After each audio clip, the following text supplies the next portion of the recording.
नांदेड जिल्ह्यातील किनवट तालुक्यातील सहस्रकुंड परिसरात एक हृदयद्रावक घटना घडली असून एका महाविद्यालयीन तरुणाने गळफास घेऊन आत्महत्या केल्याने परिसरात शोककळा पसरली आहे. आई-वडिलांची तीव्र ओढ आणि मानसिक अस्वस्थता यामुळे तरुणाने टोकाचे पाऊल उचलल्याचा प्राथमिक अंदाज व्यक्त केला जातोय. रानोजी विलास ऐनवलेवाड, वय 20 वर्ष असे आत्महत्या केलेल्या तरुणाचे नाव असून तो नांदेड येथे BSc प्रथम वर्षात शिक्षण घेत होता. रानोजीचे आई वडील रोजगारासाठी तेलंगणा राज्यात गेले होते. काही दिवसांपूर्वी कामानिमित्त तो गावी आला होता.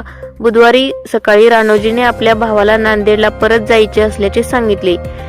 त्यानुसार भावाने त्याला इस्लापूर येथे सोडले. मात्र तो नांदेडला न जाता पुन्हा सहस्रकुंड परिसरात परतला. त्यानंतर दुपारच्या सुमारास सहस्रकुंड येथील पाण्याच्या टाकीजवळ असलेल्या पळसाच्या झाडाला गळफास लावून त्याने आपले जीवन संपवले. घटनेपूर्वी रानोजीने आपल्या इंस्टाग्राम अकाउंटवर एक भावनिक पोस्ट शेअर केली होती.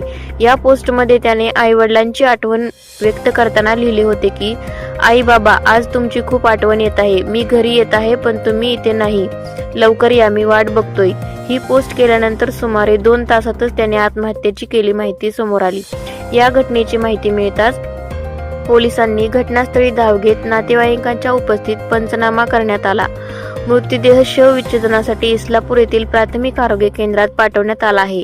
दरम्यान रानोजीने आत्महत्या करण्यामागचे नेमके कारण अद्याप स्पष्ट झालेले नाही. कोणतीही सुसाईड नोट सापडलेली नसून तो मानसिक तणावात होता का याचा पोलीस तपास करत आहेत. या घटनेमुळे संपूर्ण परिसरात हळहळ व्यक्त होत असून कुटुंबियांवर दुःखाचा डोंगर कोसळला आहे. पोलिसांकडून पुढील तपास सुरू आहे.